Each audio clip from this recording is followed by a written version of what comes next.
পারস্য উপসাগরে ইসরায়েল সংশ্লিষ্ট জাহাজ জব্দ। বিপুল জ্বালানি পাচার রোধে ইরানের শক্ত পদক্ষেপ। ইসলামী বিপ্লবী গার্ড কর্পস IRGC পারস্য উপসাগরে ইসওয়াতিনি পতাকাবাহী একটি জাহাজ থেকে 3,50,000 লিটার চোরাচালান করা জ্বালানি তেল আটক করেছে। IRGC এর নৌ ইউনিট বুশাহারের কাছে জাহাজটিকে আটক করে। কমান্ডার হেইদার হোনারিয়ান মোজাররাদ জানিয়েছেন, জাহাজটি চোরাচালানের জ্বালানি বহন করছিল। তিনি আরও জানান, জাহাজটি নিয়মিত নজরদারির সময় পারস্য উপসাগরীয় অঞ্চলে আটক করা হয়। আদালতের নির্দেশের পর জাহাজটিকে বুশাহরের উপকূলে নিয়ে আসা হয়। কমান্ডার মোজাররাদ প্রেস টিভিকে জানিয়েছেন, জাহাজটির 13 জন ক্রু সদস্য ভারতের নাবিক। তদন্ত চলাকালীন জাহাজ এবং এর ক্রুদের সুরক্ষার আওতায় রাখা হয়েছে। IRGC বলেছে, তাদের কঠোর নজরদারির ফলে ইউনিটগুলি জাহাজটিকে শনাক্ত করতে এবং থামাতে সক্ষম হয়েছে। বাহিনী আঞ্চলিক জলসীমায় চোরাচালানকারীদের বিরুদ্ধে তাদের দৃঢ় অবস্থানের কথা পুনর্ব্যক্ত করেছে। তবে ইসওয়াতিনি সরকার স্পষ্ট করেছে, তাদের পতাকায় কোনো জাহাজে নিবন্ধিত নেই এবং IRGC এর দাবিকে প্রত্যাখ্যান করেছে। IRGC এই জাহাজটিকে সক্রিয় জাহাজ নয়, পতাকার ব্যবহার ছিল প্রতারণামূলক বলে মন্তব্য করেছে। অন্যদিকে নভেম্বরের মাঝামাঝি সময়ে IRGC সিস্তান ও বালুচিস্তানের কাছে মার্শাল দ্বীপপুঞ্জের পতাকাবাহী তালারা নামের একটি ট্যাঙ্কার জব্দ করে। এই ট্যাঙ্কারটি ইরানের পেট্রোকেমিক্যাল পণ্য দিয়ে সিঙ্গাপুরের দিকে যাচ্ছিল। ট্যাঙ্কার পরিচালনাকারী সংস্থা পরে নিশ্চিত করেছে যে এটি 21 জন ক্রু সদস্য সহ মুক্তি পেয়েছে। জ্বালানি চোরাচালান ও হরমুজ প্রণালীতে ইরানের কঠোরতা। কম ভর্তুকিযুক্ত দামের কারণে ইরান এখনও ব্যাপক জ্বালানি চোরাচালানের সম্মুখীন হচ্ছে। হরমুজ প্রণালীতে ইরানের এই কঠোর ব্যবস্থা যুক্তরাষ্ট্রকে বিস্মিত করেছে এবং ওয়াশিংটনে উদ্বেগের ঘণ্টা বাজিয়েছে। ইরানের তেল ট্যাঙ্কার জব্দ করার ঘটনা বিশ্বের বাজারে আলোড়ন সৃষ্টি করেছে। ইরান হরমুজ প্রণালীতে মার্শাল দ্বীপপুঞ্জের পতাকাবাহী একটি তেল ট্যাঙ্কার জব্দ করেছে। একজন মার্কিন কর্মকর্তা বলেছেন, জাহাজটিকে ইরানের আঞ্চলিক জলসীমায় ঢুকতে বাধ্য করা হয়েছিল। কৌশলগত এই জলপথে কয়েক মাসের মধ্যে এটি এই ধরনের প্রথম হস্তক্ষেপ। যদিও তেহরান এখনও প্রকাশ্যে বা আনুষ্ঠানিকভাবে এই আটকের কথা স্বীকার করেনি। বিভিন্ন রিপোর্ট অনুযায়ী একটি মার্কিন নৌবাহিনীর MQ-4C ড্রোন এলাকায় চক্কর দিচ্ছিল এবং আটকের ঘটনাটি পর্যবেক্ষণ করেছে। অ্যাসোসিয়েটেড প্রেস দ্বারা বিশ্লেষণ করা ফ্লাইট ট্র্যাকিং ডেটা কয়েক ঘন্টা ধরে আকাশপথে নজরদারির বিষয়টি নিশ্চিত করেছে। নিরাপত্তা সংস্থা এমব্রে জানিয়েছে, 3টি ছোট নৌকা জাহাজটি আটকের অভিযান চালায়। ইরানের এই অভিযানের ধরন একটি পরিকল্পিত এবং ইচ্ছাকৃত হস্তক্ষেপের ইঙ্গিত দেয়। UK maritime trade operations centre UKMTO এই ঘটনাটিকে সম্ভাব্য রাষ্ট্রীয় কার্যকলাপ হিসেবে নিশ্চিত করেছে। UKMTO রিপোর্ট করেছে, তালারা ট্রানজিটের সময় ইরানের আঞ্চলিক জলসীমায় প্রবেশ করতে বাধ্য হয়। এই ঘটনাগুলো ঘটল মার্কিন প্রেসিডেন্ট ডোনাল্ড ট্রাম্পের 2015 সালের ইরান পরমাণু চুক্তি থেকে প্রত্যাহারের পরে। এর আগে 2019 সালে মার্কিন নৌবাহিনী ইরানকে একাধিক লিম্পেট মাইন হামলার জন্য অভিযুক্ত করেছিল। তারা 2019 সালে ইসরায়েল সংশ্লিষ্ট একটি ট্যাঙ্কারে মারাত্মক ড্রোন হামলার জন্যও ইরানকে দায়ী করেছিল। ইরান সর্বশেষ 2022 সালে 2টি গ্রিক জাহাজ আটক করে কয়েক মাস ধরে নিজেদের হেফাজতে রেখেছিল।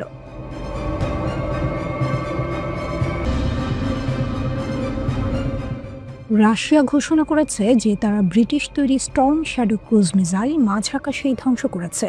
মস্কো বলছে, এগুলোকে ভূপাতিত করার মাধ্যমে তারা কিয়েভের প্রতিরক্ষা ব্যবস্থায় বড় ধাক্কা দিয়েছে। রাশিয়ার দাবি, এটি তাদের আকাশ প্রতিরক্ষার শক্তি ও প্রস্তুতির একটি প্রমাণ। একই সঙ্গে পুতিনের বাহিনী ইউক্রেনের সামরিক গুদামে পাল্টা হামলা চালিয়েছে। রাশিয়ার সেনারা বলছে, এই অপারেশনগুলো ছিল অত্যন্ত তীব্র এবং সুপরিকল্পিত। আর এই সব ঘটনা ঘটছে এমন এক সময় যখন যুক্তরাষ্ট্রের পরিকল্পনা নিয়ে মস্কো শক্ত অভিযোগ করছে যে ওয়াশিংটন নাকি কিয়েভের সার্বভৌমত্ব কেড়ে নেওয়ার চেষ্টা করছে। রাশিয়া আরও দাবি করেছে যে তারা 4টি ব্রিটেন নির্মিত স্টর্ম শ্যাডো মিসাইল ভূপাতিত করেছে। মস্কো আবার জানায়, মাত্র 24 ঘন্টায় তারা ইউক্রেনের 119টি ড্রোন ধ্বংস করেছে। রাশিয়ার মতে এটি তাদের উন্নত নজরদারি, রাডার নেটওয়ার্ক এবং আকাশ প্রতিরক্ষা ব্যবস্থার সফলতার আরেকটি উদাহরণ। রাশিয়ার বাহিনী ইউক্রেনের যে জ্বালানি অবকাঠামো সামরিক উদ্দেশ্যে ব্যবহৃত হচ্ছে সেসব স্থাপনাতেও হামলা চালিয়েছে। রুশ প্রতিরক্ষা মন্ত্রণালয় জানিয়েছে তারা 2টি হিমার্স লঞ্চ সিস্টেম ধ্বংস করেছে। পাশাপাশি ইউক্রেনের লজিস্টিক কেন্দ্র ও সামরিক গুদামেও হামলা বাড়িয়েছে মস্কোর বাহিনী। রাশিয়ার ভোস্তক গ্রুপ বলেছে তারা জাপোরিঝিয়া অঞ্চলের ভেসেলওয়ে নামক বসতি নিজেদের নিয়ন্ত্রণে নিয়েছে। পুতিনের বাহিনী দাবি করছে বিভিন্ন ফ্রন্টে ইউক্রেনীয় সেনাদের বড় ধরনের ক্ষয়ক্ষতি হয়েছে। মস্কো বলছে তাদের সেন্ট্রো ব্যাটল গ্রুপ একদিনেই প্রায় 400 ইউক্রেনীয় সেনাকে হত্যা করেছে। আবার জাপাদ ব্যাটল গ্রুপ জানিয়েছে তারা 230 জনের বেশি ইউক্রেনীয় সার্ভিস মেম্বারকে নির্মূল করেছে। ভোস্তক গ্রুপের দাবি তাদের অপারেশনে 250-এর বেশি ইউক্রেনীয় সৈন্য নিহত হয়েছে। সেভার ব্যাটল গ্রুপও বলেছে তারা প্রায় 250 ইউক্রেনীয় সেনাকে নির্মূল করেছে। রাশিয়ার এসব দাবি মূলত তারা দেখাতে চাইছে যে যুদ্ধক্ষেত্রে তাদের শক্তি ও নিয়ন্ত্রণ ক্রমশ বাড়ছে। এদিকে অ্যাসোসিয়েটেড প্রেস জানিয়েছে ইউক্রেনের প্রেসিডেন্ট জেলেনস্কির জন্য সপ্তাহটি খুবই কঠিন কেটেছে। দেশে বড় দুর্নীতির কেলেঙ্কারির কারণে তিনি অভ্যন্তরীণ চাপের মুখে আছেন, আর বাইরে থেকে চাপ বাড়ছে, কারণ যুক্তরাষ্ট্র তাকে রাশিয়ার সঙ্গে তৈরি একটি শান্তি পরিকল্পনা দিয়েছে যেখানে কিয়েভের জন্য খুবই প্রতিকূল শর্ত রয়েছে। এখন জেলেনস্কির রাজনৈতিক দল তাকে তার দীর্ঘদিনের চিফ অফ স্টাফ আন্দ্রি ইয়েরমাককে বরখাস্ত করার জন্য চাপ দিচ্ছে। ইয়েরমাক ইউক্রেনে খুব বিতর্কিত ব্যক্তি, অনেকে তাকে ইউক্রেনের ভাইস প্রেসিডেন্ট পর্যন্ত বলেন, কারণ তিনি দেশের অভ্যন্তরীণ ও বৈদেশিক নীতিতে অত্যন্ত প্রভাবশালী। এদিকে দুর্নীতি বিরোধী সংস্থাগুলো $100 মিলিয়ন আত্মসাতের একটি কেলেঙ্কারি ফাঁস করেছে, যেখানে জেলেনস্কির ঘনিষ্ঠ কর্মকর্তারাও জড়িত। সমালোচকরা বলছেন পশ্চিমা মিত্রদের কাছে তার বিশ্বাসযোগ্যতা ফিরিয়ে আনতে তিনি আরও কঠোর পদক্ষেপ নিতে পারে। তার উপর যুক্তরাষ্ট্রের ট্রাম্প প্রশাসন যে 28 দফা শান্তি পরিকল্পনা দিয়েছে তাতে দনবাস অঞ্চলের কিছু এলাকা ছেড়ে দেওয়ার শর্ত এবং ইউক্রেনের সামরিক শক্তি দুর্বল করার দাবি রয়েছে। জেলেনস্কি বলছেন এই শর্তগুলো অন্যায় এবং দেশের সংবিধানের পরিপন্থী।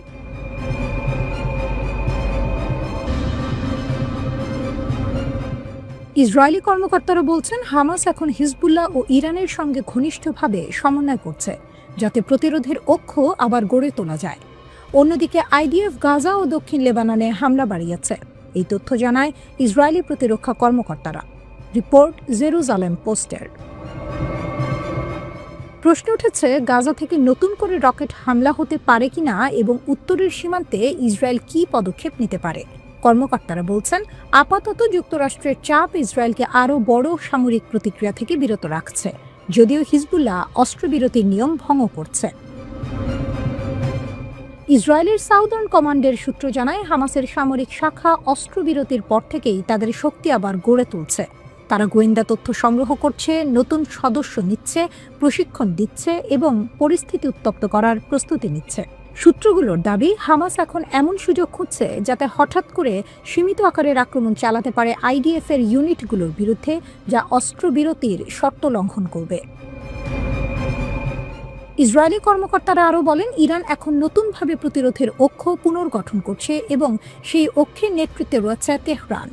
ইরানের কৌশল, অর্থায়ন ও সংগঠনই হামাস হিজবুল্লাহকে আবার শক্ত করে তুলছে। সূত্রগুলো আরও জানায় সাউদার্ন কমান্ড প্রধান মেজর জেনারেল ইয়ানিভ আসর এবং ডিভিশন কমান্ডাররা হামাসের সামরিক কার্যকলাপের বিরুদ্ধে আরও আক্রমণাত্মক পদক্ষেপ চাইছেন। একই সময়ে লেবাননে হামাস ও হিজবুল্লাহ ইরানের অর্থায়ন ও উৎসাহে সন্ত্রাসী অবকাঠামো পুনর্গঠন করছে। তারা দক্ষিণ লেবানন ও বেকা উপত্যকায় অস্ত্র পাচার করছে, অস্ত্র স্থানান্তর করছে, নতুন যোদ্ধা নিচ্ছে এবং ভবিষ্যতের লড়াইয়ের জন্য বড় ধরনের সামরিক প্রশিক্ষণ জোরদার করছে। সামরিক সূত্র বলছে হিজবুল্লাহ স্পষ্টভাবেই অস্ত্রবিরতির শর্ত ভঙ্গ করছে এবং দক্ষিণ লেবাননকে নিরস্ত্রীকরণ করার পরিবর্তে আরও শক্তভাবে সজ্জিত করছে। সম্প্রতি আইডিএফ এর হামলা হিজবুল্লাহর সেই অবকাঠামো ও ব্যক্তিদের লক্ষ্য করেছে যারা তাদের সামরিক সক্ষমতা পুনর্গঠনে জড়িত।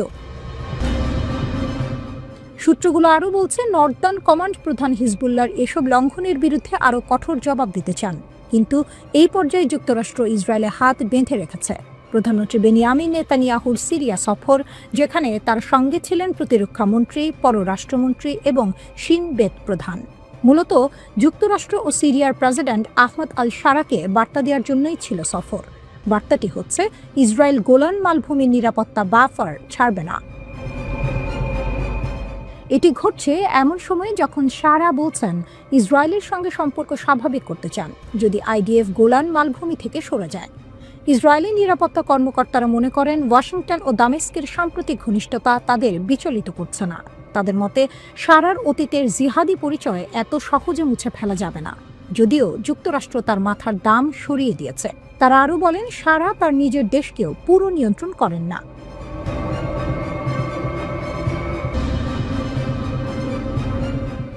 হোয়াইট হাউসের সেই মুহূর্তটি যেন এক ঝড়ের মতো শুরু হলো।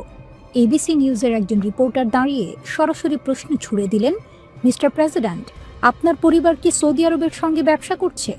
আপনি যখন প্রেসিডেন্ট তখন এটা কি স্বার্থের দ্বন্দ্ব নয়? আর ক্রাউন প্রিন্স মহোদয়, মার্কিন গোয়েন্দারা বলেছে আপনি একজন সাংবাদিক হত্যার ঘটনাটি পরিচালনা করেছিলেন। 9/11-এ নিহত আমেরিকান পরিবারের মানুষজন খুবই ক্ষুব্ধ যে আপনি আজ ওভাল অফিসে এসেছেন। আমেরিকানরা কেন আপনাদের বিশ্বাস করবে? প্রশ্ন শেষ হতেই ডোনাল্ড ট্রাম্প থেমে গেলেন। এরপর তিনি জিজ্ঞাসা করলেন, তুমি কোন মিডিয়ার? রিপোর্টার বললেন, এবিসি নিউজ স্যার। ট্রাম্প আবারও প্রশ্ন করলেন, কোথায়? রিপোর্টার আবার বললেন, এবিসি নিউজ স্যার। এতেই রেগে গিয়ে ট্রাম্প বললেন, fake news, ABC fake news, মিডিয়ার মধ্যে সবচেয়ে বাজে। তবুও তিনি প্রশ্নের জবাব দিতে শুরু করলেন।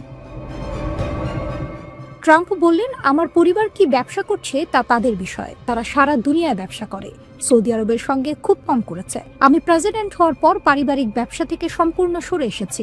আমি আমার সময় দেশের জন্য দিচ্ছি। আমেরিকাকে এত সফল কেউ করতে পারেনি। আমরা $21 ট্রিলিয়ন এনেছি, কেউ করতে পারত না।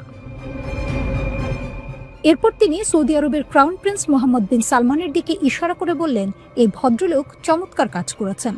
আপনি একজন অত্যন্ত বিতর্কিত ব্যক্তিকে নিয়ে প্রশ্ন করছেন।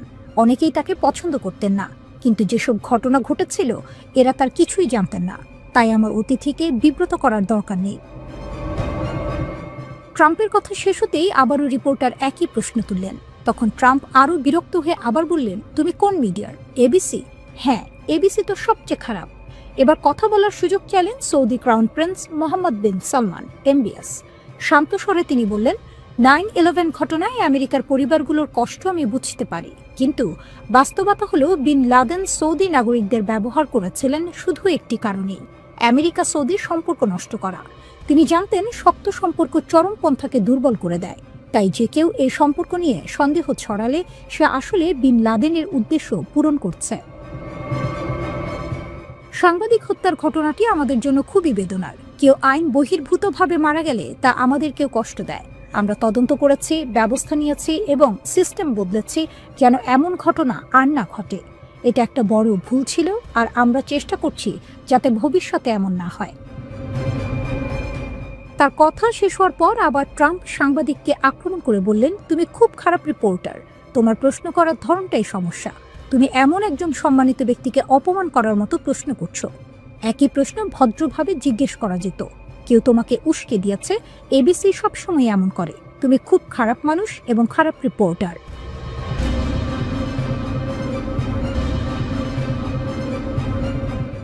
গোপন যুদ্ধ, তেহরানে মোসাদের জালে আইআরজিসির আঘাত, 2000 ক্ষেপণাস্ত্র নিয়ে ইসরায়েলের বিরুদ্ধে ইরানের চূড়ান্ত প্রস্তুতি। মধ্যপ্রাচ্য জুড়ে ইসরায়েল এবং ইরানপন্থী অক্ষের মধ্যে ছায়াযুদ্ধ এখন সরাসরি সংঘর্ষের দিকে মোড় নিচ্ছে। ইয়েমেনের হুথিদের পর এবার ইরানের elite Islamic revolutionary guard corps IRGC তেহরানের অভ্যন্তরে মোসাদ সমর্থিত এক বিশাল গুপ্তচর নেটওয়ার্ক ভেঙে দেওয়ার দাবি করেছে। এই ঘটনা ঘটেছে এমন এক সময়ে যখন মার্কিন সংবাদ মাধ্যম রিপোর্ট করছে যে ইরান ও ইসরায়েলের মধ্যে একটি সর্বাত্মক যুদ্ধ আসন্ন। ডাচ গার্লের আড়ালে মোসাদের গুপ্তচর। আইআরজিসি ইন্টেলিজেন্স ইউনিট এক রোমহর্ষক অভিযানের মাধ্যমে ব্যাকডোর নামে পরিচিত একটি হ্যাকিং গ্রুপের নেতাকে গ্রেফতার করার দাবি করেছে। এই নেতা অনলাইনে ডাচ মেয়ে নামক এক ভুয়া পরিচয়ের আড়ালে কাজ করত, যেখানে মহিলাদের সমস্যা নিয়ে আলোচনা করা হতো। প্রাথমিক জিজ্ঞাসাবাদে জানা গেছে এই তরুণী ইরানি ব্যক্তিটি মূলত ক্রিপ্টোকারেন্সির মাধ্যমে অর্থ উপার্জন করার লোভে পড়ে মোসাদের নেটওয়ার্ককে ইরানি নিরাপত্তা সংক্রান্ত গোপন তথ্য সরবরাহ করত। এই হ্যাকিং গ্রুপটির নাম এসেছিল 2022 সালে, যখন তারা তথাকথিত ইরানি নৈতিকতা পুলিশ কর্মকর্তাদের তথ্য ফাঁস করে খ্যাতি অর্জন করেছিল। আইআরজিসির তদন্তে আরও চাঞ্চল্যকর তথ্য উঠে এসেছে। ব্যাকডোর শুধু একা নয়, এটি ছিল ল্যাব ডুকটেগান নামে ইসরায়েলপন্থী একটি আরও বিপজ্জনক গুপ্তচর নেটওয়ার্কের অংশ।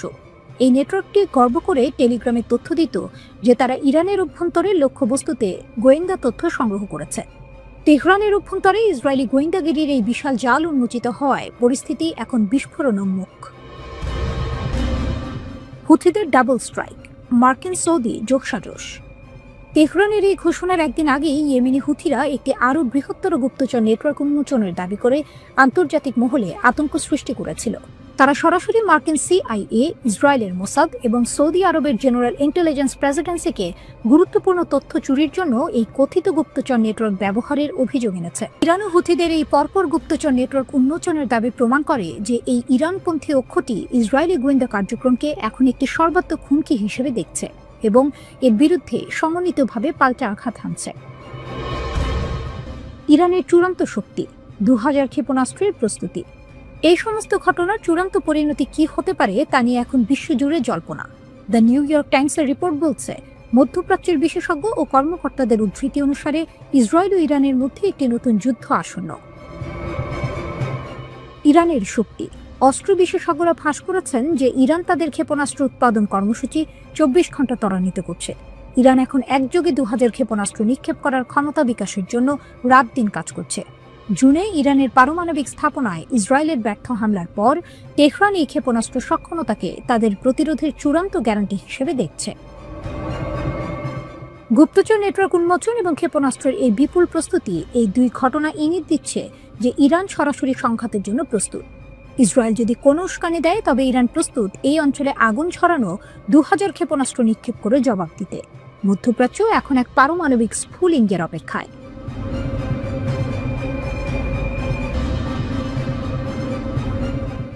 যুদ্ধ কি আসন্ন? 24 ঘন্টায় চলছে ইরানের গোপন মিসাইল কারখানা। ইসরায়েলের দিকে তাক করে 2000 ক্ষেপণাস্ত্র। মধ্যপ্রাচ্যে যুদ্ধের দামামা বাড়ছে। ডোনাল্ড ট্রাম্প দাবি করেছিলেন সামরিক আঘাতে ইরানের পরমাণু কর্মসূচি ধ্বংস করে দিয়েছেন, কিন্তু সবটাই কি ধোঁকা? আঞ্চলিক সূত্র ও গোয়েন্দাদের দাবি, ইরান এখন আরও ভয়ঙ্কর রূপে ফিরেছে। তাদের গোপন মিসাইল কারখানাগুলোতে এখন দিনরাত চলছে চরম তৎপরতা। 2015 সালের পরমাণু চুক্তি ভেঙেছে, নিষেধাজ্ঞা ফিরে এসেছে। যুক্তরাষ্ট্র বলেছিল ইরানের মেরুদণ্ড ভেঙে দিয়েছে, কিন্তু ইসরায়েলি নিরাপত্তা কর্মকর্তারা বলছেন চিত্রটা একদম আলাদা। ইউরেনিয়াম মজুদ ধ্বংস হয়নি, বরং সেগুলো আরও গোপন স্থানে সরিয়ে ফেলা হয়েছে। নতুন গোপন ঘাঁটি, জানা যাচ্ছে ইরান প্যাকেক্স মাউন্টেন নামে একটি নতুন গোপন ইউরেনিয়াম সমৃদ্ধকরণ স্থাপনা তৈরি করছে। ইরান অবশ্য এ নিয়ে কিছু বলেনি। বিপজ্জনক মজুদ, আন্তর্জাতিক পরমাণু শক্তি সংস্থা IAEA জানিয়েছে ইরানের অধিকাংশ সমৃদ্ধ ইউরেনিয়াম অক্ষত আছে। বর্তমানে তাদের হাতে প্রায় 400 কেজি 60% সমৃদ্ধ ইউরেনিয়াম আছে। এটি অস্ত্র তৈরির জন্য প্রয়োজনীয় মাত্রার খুব কাছাকাছি। অর্থাৎ ইরান শুধু টিকে নেই, বরং গোপনে নিজেদের পারমাণবিক শক্তিকে আরও বাড়াচ্ছে। 500 ক্ষেপণাস্ত্র নয়, এবার টার্গেট 2000। ইরানের আসল শক্তি এখন তাদের ক্ষেপণাস্ত্রের ভান্ডার। এই শক্তি দিয়ে তারা ইসরায়েলের বুকে কাঁপন ধরাতে চাইছে।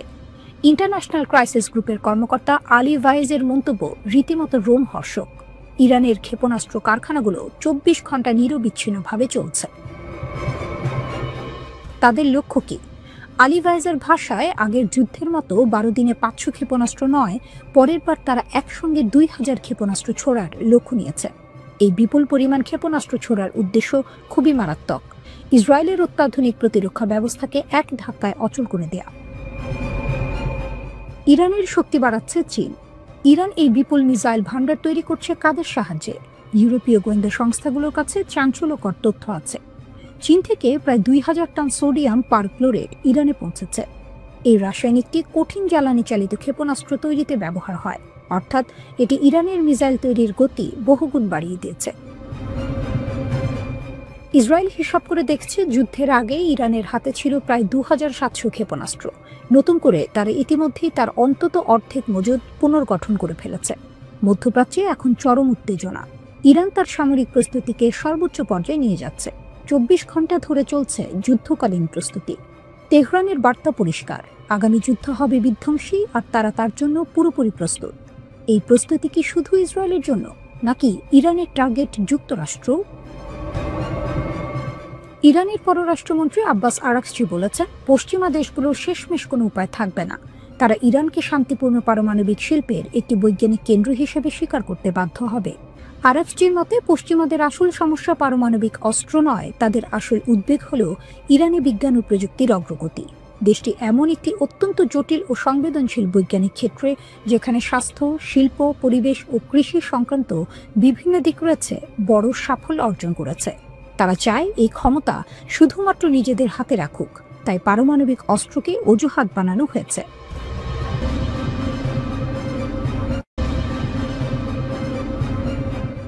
ইস্তাম্বুল, তুরস্ক, অভূতপূর্ব এবং রোমহর্ষক ঘটনা। ইসরায়েলের প্রধানমন্ত্রী বেনিয়ামিন নেতানিয়াহুর বিরুদ্ধে গ্রেপ্তারি পরোয়ানা জারি করেছে তুরস্ক। অভিযোগ, গাজায় ধারাবাহিক জাতি হত্যা এবং মানবতার বিরুদ্ধে অপরাধ। ইস্তাম্বুলের প্রসিকিউটরের কার্যালয় থেকে এই চাঞ্চল্যকর ঘোষণা আসে। আন্তর্জাতিক রাজনীতিতে এটি এক ভয়াবহ মোড়। তুরস্কের টার্গেট ইসরায়েলের শীর্ষ নেতৃত্ব। তুরস্কের এই কঠোর পদক্ষেপের তালিকায় শুধু নেতানিয়াহু একাই নন, আছেন ইসরায়েলের উচ্চপদস্থ আরও অন্তত ৩৬ জন কর্মকর্তা। এটি একটি বিস্ফোরক তালিকা। প্রতিরক্ষামন্ত্রী ইসরায়েল কাটস, জাতীয় নিরাপত্তা মন্ত্রী ইতামার বেন গভির, সেনাপ্রধান লেফটেন্যান্ট জেনারেল আইয়াল জামির। এই তালিকা ইসরায়েলের সামরিক ও রাজনৈতিক ক্ষমতার শীর্ষ বিন্দুগুলিকে সরাসরি নিশানা করেছে। এটি শুধু একটি আইনি প্রক্রিয়া নয়, এটি তুরস্কের পক্ষ থেকে ইসরায়েলের যুদ্ধনীতির বিরুদ্ধে এক শক্তিশালী হুঙ্কার। ভয়াবহ অভিযোগের বিবরণ। ইস্তাম্বুলের প্রসিকিউটর কার্যালয়ের বিবৃতিতে ইসরায়েলের বিরুদ্ধে আনা অভিযোগগুলো সুনির্দিষ্ট এবং মর্মান্তিক। আল আহলি ব্যাপটিস্ট হাসপাতাল হামলা, অক্টোবর ২০২৩। এই হামলায় ৫০০ মানুষ নিহত হওয়ার ঘটনাটিকে যুদ্ধাপরাধ হিসেবে উল্লেখ করা হয়েছে। চিকিৎসা সরঞ্জাম ধ্বংস, ফেব্রুয়ারি ২০২৪। ইচ্ছাকৃতভাবে মানবিক সহায়তা এবং চিকিৎসার সরঞ্জাম ধ্বংসের অভিযোগ। মানবিক অবরোধ, গাজাকে অবরুদ্ধ রাখা এবং যুদ্ধ আহতদের মানবিক সহায়তা থেকে বঞ্চিত করার অভিযোগ। বিবৃতিতে বিশেষভাবে তুরস্ক নির্মিত তুরস্ক ফিলিস্তিন ফ্রেন্ডশিপ হাসপাতালের কথা উল্লেখ করা হয়েছে, যেখানে গত মার্চে ইসরায়েলি বোমা হামলা হয়। এই আক্রমণকে তুরস্ক নিজের ওপর আঘাত হিসেবে দেখছে। তুরস্কের প্রেসিডেন্ট রিসেপ তাইয়েপ এরদোয়ান দীর্ঘকাল ধরে ইসরায়েলের নীতির কট্টর সমালোচক। এই গ্রেপ্তারি পরোয়ানা জারি প্রমাণ করে যে তুরস্ক শুধু মুখে নয়, বরং কার্যত আন্তর্জাতিক মঞ্চে ইসরায়েলকে কোণঠাসা করতে প্রস্তুত। তুরস্কের এই পদক্ষেপের মাধ্যমে প্রমাণিত হল, তারা আন্তর্জাতিক অপরাধ আদালতের সিদ্ধান্তের জন্য অপেক্ষা করেনি। তারা নিজেদের আইনি পথ ব্যবহার করে একটি সার্বভৌম শক্তি হিসেবে নিজেদের অবস্থান স্পষ্ট করল। এটি কেবল একটি প্রতীকী পদক্ষেপ নয়, এটি ভবিষ্যতে আন্তর্জাতিক গ্রেপ্তারি পরোয়ানার পথ খুলে দিতে পারে, যা নেতানিয়াহুর মতো নেতাদের বিশ্ব ভ্রমণকে সীমাবদ্ধ করে দেবে। নেতানিয়াহুর বিরুদ্ধে এটি প্রথম পরোয়ানা নয়। এর প্রায় ১ বছর আগে আইসিসি নেতানিয়াহু ও সাবেক প্রতিরক্ষামন্ত্রী ইয়োভ গ্যালান্টের বিরুদ্ধে সম্ভাব্য যুদ্ধাপরাধের অভিযোগে পরোয়ানা জারি করেছিল। গাজায় গণহত্যার অভিযোগে দক্ষিণ আফ্রিকা আন্তর্জাতিক বিচার আদালতে যে মামলা করেছে, সেখানেও তুরস্ক গুরুত্বপূর্ণ সহযোগী হিসেবে যুক্ত হয়েছে। এই পদক্ষেপগুলো মিলে ইসরায়েলের ওপর আন্তর্জাতিক চাপের একটি ঘূর্ণিঝড় তৈরি করেছে। প্রতিক্রিয়া, ইসরায়েল ও হামাস। ইসরায়েলের প্রতিক্রিয়া ছিল তীব্র ও ঘৃণাপূর্ণ। পররাষ্ট্রমন্ত্রী গিডিয়ন সার এই পদক্ষেপকে প্রচারণার কৌশল বলে প্রত্যাখ্যান করেছেন। ইসরায়েল এটিকে আইনি পদক্ষেপের বদলে রাজনৈতিক চাল হিসেবে দেখছে। অন্যদিকে ফিলিস্তিনের সশস্ত্র গোষ্ঠী হামাস এই ঘোষণাকে আন্তরিক অবস্থান এবং মানবিক আচরণ হিসেবে স্বাগত জানিয়েছে। হামাস বলেছে, এই পদক্ষেপ ফিলিস্তিনি জনগণের প্রতি সুবিচার নিশ্চিত করে। ২০২৩ সালের অক্টোবর থেকে শুরু হওয়া গাজা যুদ্ধে ইসরায়েলি হামলায় কমপক্ষে ৬৮,৮৭৫ জন ফিলিস্তিনি নিহত হয়েছেন এবং ১,৭০,০০০-এর বেশি মানুষ আহত হয়েছেন। তুরস্কের এই আইনি পদক্ষেপ আন্তর্জাতিক স্তরে নেতানিয়াহুকে কতটা চাপের মুখে ফেলে এবং আন্তর্জাতিক পুলিশ সংস্থা ইন্টারপোল এই পরোয়ানার বিষয়ে কী অবস্থান নেয় তা জানতে অপেক্ষা করতে হবে।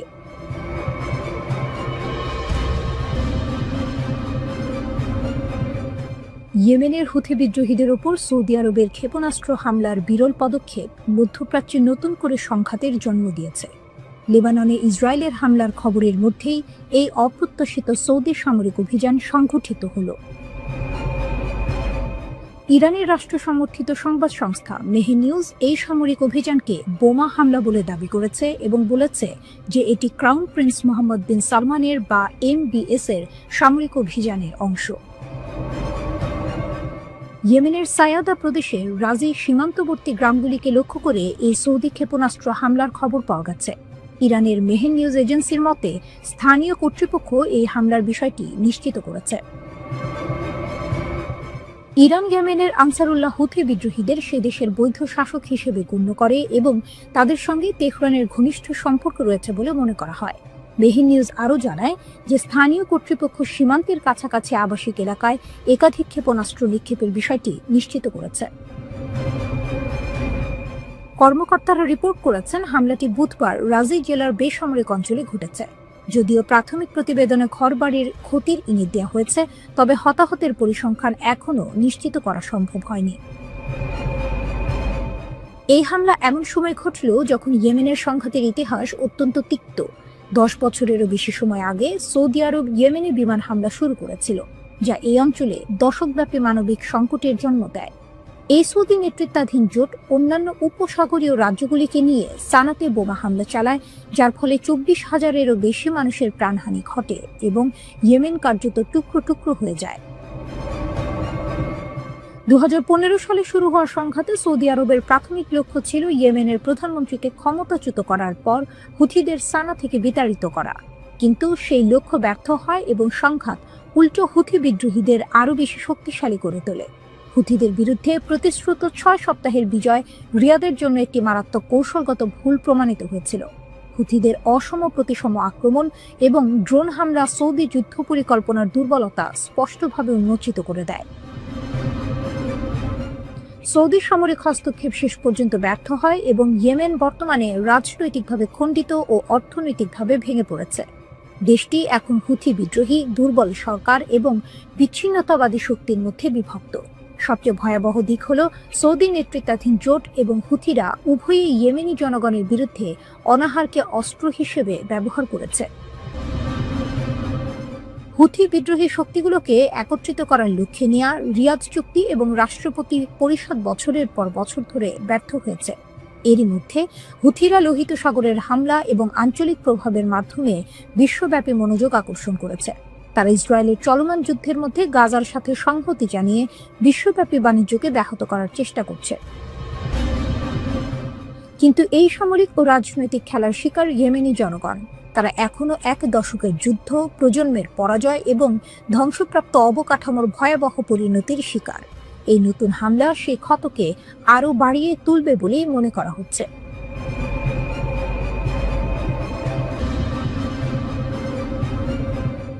একটা সময় ছিল যখন আকাশে আধিপত্য মানেই ছিল মার্কিন যুক্তরাষ্ট্র। তাদের F-22, F-35 এর জন্য রাডারের চোখ এড়িয়ে যাওয়া যেন জন্মগত অধিকার।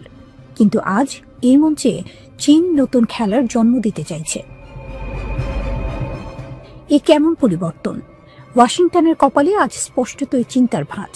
যে প্রযুক্তিকেই তারা নিজেদের দুর্ভেদ্য দুর্গ মনে করত, আজ সেই দুর্গের দেয়াল ভেদ করার স্পর্ধা দেখাচ্ছে বেইজিং।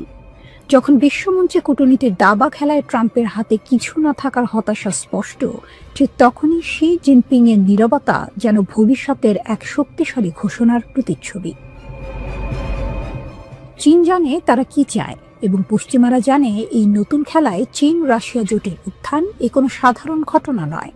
এই নতুন পরিস্থিতিতে মার্কিন প্রেসিডেন্টকে পর্যন্ত পরমাণু অস্ত্র পরীক্ষার মতো বিস্ফোরক সিদ্ধান্ত নিতে হচ্ছে। এ এক অসহায় পরাশক্তির আর্তনাদ। J-36 চীন এখন 6ষ্ঠ প্রজন্মের দিকে।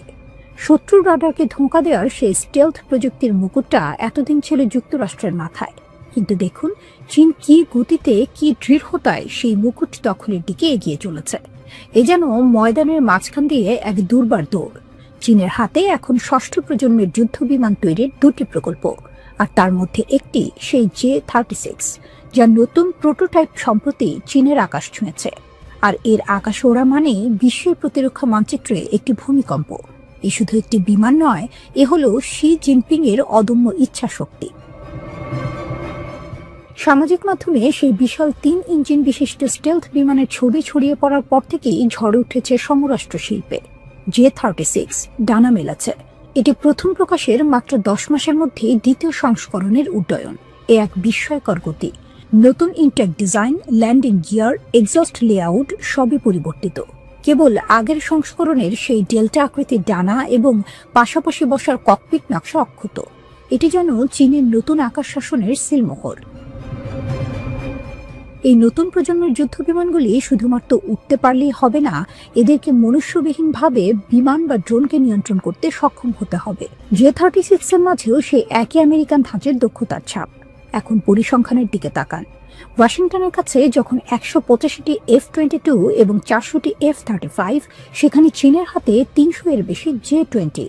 আর সবচেয়ে বড় কথা, চীন প্রতি 8 দিনে একটি নতুন বিমান তৈরি করছে, যেখানে যুক্তরাষ্ট্রের F-35 এর বার্ষিক উৎপাদন হার মাত্র 140টি। সময় কি ফুরিয়ে আসছে? আমেরিকান আধিপত্যের সেই সোনালী সময় কি তবে গধূলি আলোয় ফিকে হয়ে আসছে?